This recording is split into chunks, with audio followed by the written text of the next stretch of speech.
حضرت علی نے فرمایا، جس نے تمہارے ساتھ برائی کی ہو اس کے ساتھ احسان کر کے اس کا بدلہ دو۔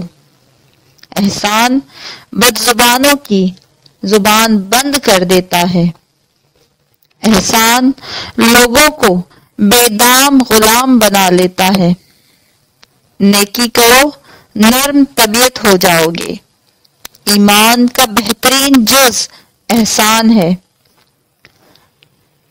اگر تم نے احسان کیا تو خود اپنے آپ کو عزت دار بنایا اور خود اپنے اوپر ہی احسان کیا۔